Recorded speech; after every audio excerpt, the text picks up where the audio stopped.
अच्छा, good noon. Good noon. मैंने कल आप लोगों को सीआरपीसी की कुछ धाराओं के विषय में बताया था, उसी के आगे आज बताना चाहते हैं। लेकिन प्लीज़ आप लोगों से रिक्वेस्ट है कि न तो कोई सब्सक्राइब करता है, न कमेंट्स करता है, न कोई लाइक करता है। अगर ये नहीं मिलेगा तो मुझे बल कैसे प्राप्त करें। इसलिए ये आवश्यक है कि आप लोग चैनल को जरूर सब्सक्राइब करें, लाइक्स करें, कमेंट्स करें, तभी हम आपके लिए कोई फर्दर मटेरियल कुछ दे पाएंगे। इसलिए ये आवश्यक है, प्लीज़ ये लगातार करते रहें, हमारे साथ बने रहें। हम आपको रोज़ कुछ न कुछ नई चीज़ें बताते रहेंगे, सभी विधियों के बारे में बताते रहेंगे। अभी सीआरपीसी चल रहा है, इसको देख लें, इसके बाद अन्य विधियों के बारे में भी बताएं। तो प्लीज़ चैनल जरूर सब्सक्राइब करें, लाइक करें, कमेंट्स करें, जिससे हमारा आपका आदान प्रदान बना रहे। इसलिए आवश्यक है, इसको अवश्य करें। आज देखिए क्या है, सीआरपीसी 1973 ही चल रही है, इसमें बताना है। धारा 75 ये कहती है notification of substance of warrant.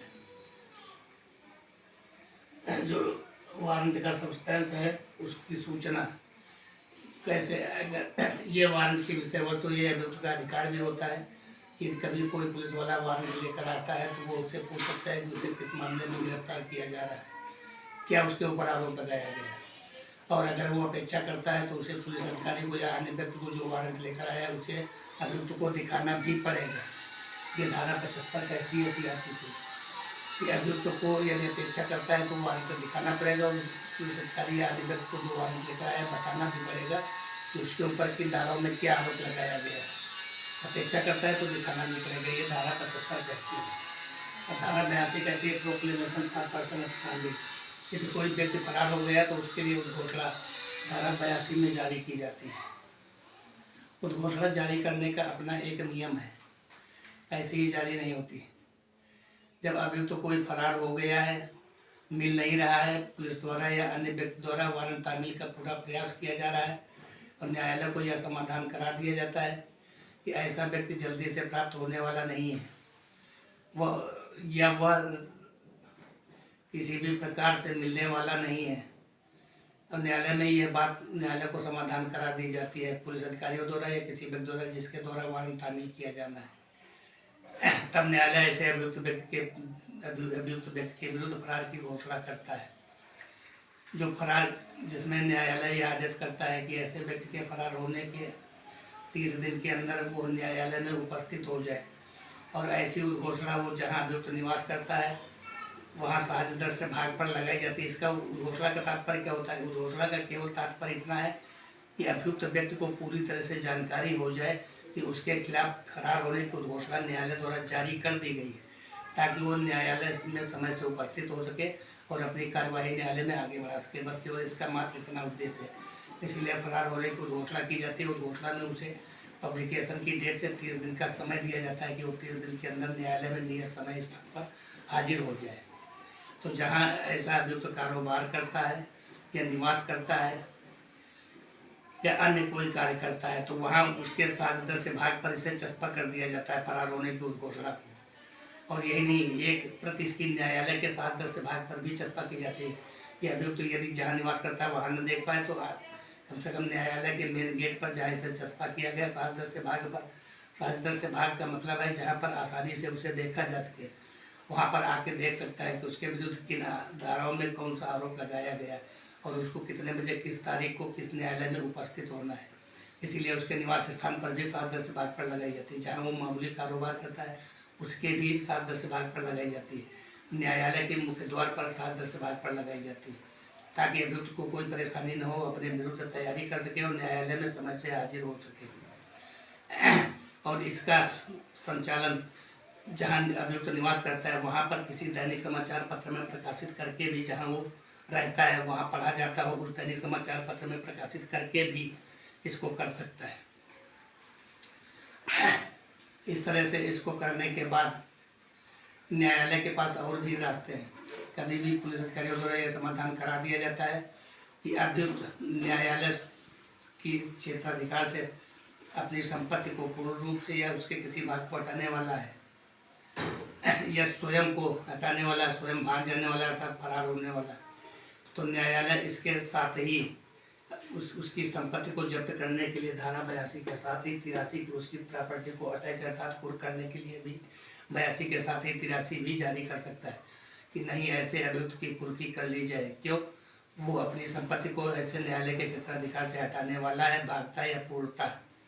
तो ऐसा अभियुक्त यदि अपनी संपत्ति को हटा लेगा तो शीघ्रता से न्यायालय में हाजिर नहीं होगा, जिससे कार्रवाई दूषित होगी। इसलिए यह जरूरी हो जाता है कि 82 उद्घोषणा के साथ ही उसकी संपत्ति अटैच करने के लिए भी आदेश पारित कर दिया जाए। हालांकि ऐसा नियमता नहीं किया जाता। नियमता ये है कि अभियुक्त को धारा 82 में फरार होने की उद्घोषणा के 30 दिन बाद ही उसकी संपत्ति को पूर्ण करने का आदेश पारित किया जाना चाहिए। परंतु जब पुलिस अधिकारी द्वारा या किसी अन्य व्यक्ति द्वारा न्यायालय को यह समाधान करा दिया जाता है कि नहीं, अभियुक्त फरार हो जाएगा, अपनी संपत्ति उसके किसी भाग को हटा देगा, शीघ्रता से न्यायालय में हाजिर नहीं हो जाएगा, तब न्यायालय ये आदेश जारी कर सकता है 82 के साथ 83 का भी। और इसके लिए क्या होता है, इसके लिए उनकी संपत्ति कर पूर्ण करने का भी अपना एक नियम है। यह अधिग्रहण द्वारा की जाती है या रिसीवर द्वारा की जाती है, ऐसे आदेश द्वारा की जाती है कि यह संपत्ति जो कुर्क की गई है वह अभियुक्त व्यक्ति को या उसके स्थान पर किसी अन्य व्यक्ति को अगले आदेश तक नहीं दी जाए। और अभियुक्त को न्यायालय में हाजिर होने के लिए समय दिया जाता है कि वो 6 माह के अंदर यदि हाजिर हो जाता है तो उसकी इस संपत्ति जो कुर्क की गई उसे मुक्त कर दिया जाए। अगर नहीं 6 महीने के अंदर हाजिर होता है तो वो 2 साल के अंदर हाजिर हो सकता है। 2 साल के अंदर यदि हाजिर हो जाता है और अपने उचित कारण बताता है तो न्यायालय ऐसी संपत्ति को अभियुक्त के हक में रिलीज कर देगी। लेकिन कभी कभी होता क्या है, कभी कभी जरूर नहीं कि अभियुक्त जहाँ रहता है वो उसका अपना ही घर हो, कभी कभी किराए पर भी रह सकता है। तो कभी कभी गलत तरीके से किराए जो मकान मालिक है उसकी संपत्ति जब्त कर ली जाती है या किसी अन्य व्यक्ति की संपत्ति गलत तरीके से धारा 83 में कुर्क कर ली जाती है। तब ऐसे व्यक्ति को धारा 84 में अधिकार दिया गया है जो उसकी संपत्ति पूर्णतः या भागता रूप से न्यायालय द्वारा गलत तरीके से अटैच करवा दी गई है आदेश के द्वारा, तो न्यायालय में आके धारा 84 के अंतर्गत अपनी आपत्ति या दावे दाखिल करे कि नहीं साहब, इस संपत्ति को गलत तरीके से अटैच किया गया है, ये अभियुक्त की नहीं है, ये भागता या पूर्णता मेरी है। तो न्यायालय उसकी जांच करता है और जांच करने के बाद वो भागता या पूर्णता से निर्मुक्त करने का आदेश देता है जो ऐसा दावा करता है।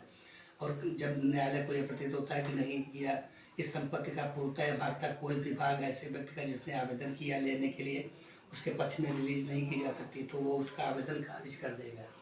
और जब उसका ये आवेदन खारिज कर देगा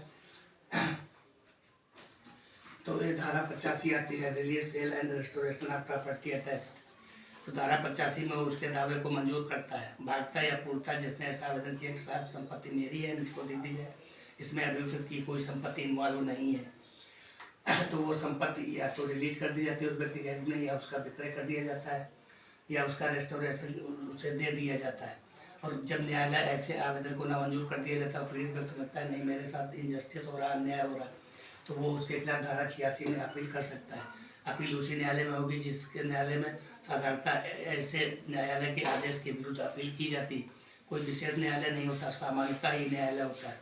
जिस न्यायालय में ऐसे आदेश के विरुद्ध सामान्यतः अपील की जाती है उसी न्यायालय में धारा 86 में अपील कर सकता है। क्यों? क्योंकि उसका प्रार्थना पत्र नामंजूर कर दिया गया, उसका जो प्रॉपर्टी में हिस्सा था पूर्णता या अंशता उसको न्यायालय द्वारा विचार नहीं किया गया ठीक से, वो पीड़ित है, वो अपने आप को पीड़ित समझता है, तो धारा 86 में ऐसा आवेदन कर सकता है, ऐसी अपील कर सकता है कि साहब हमको सुना जाए और हमारी संपत्ति पूर्णता या भागता हमको वापस कर दी जाए, जो कि अधीनस्थ न्यायालय ने मेरे विरुद्ध आदेश पारित कर दिया, मेरा आवेदन पत्र खारिज कर दिया है। तो धारा 86 में वो अपील करता है। इस तरीके से ये कुर्की की अटैचमेंट की क्लेम्स, ऑब्जेक्शन, रिलीज और अपील, इन सब का प्रावधान दिया गया है। आज बस इतना ही है, अगले वीडियो में कल फिर मिलेंगे, तब तक के लिए थैंक यू। प्लीज़ हमारा चैनल सब्सक्राइब करते रहिए, लाइक करिए, कमेंट्स करिए और हमारे साथ बने रहिए। हम आपको रोज़ कुछ न कुछ नया बताते रहेंगे, लेकिन ध्यान से पढ़िए, देखिए और भविष्य में आगे जो आपकी आने वाली मेन परीक्षा है PCSJ की, उसके लिए तैयारी करिए। कोई चीज़ हो तो आप लिख करके इसमें हमको कमेंट्स बॉक्स में भेजिए, हम उसको पूर्ण करने का प्रयास करेंगे। Thanks a lot, thank you.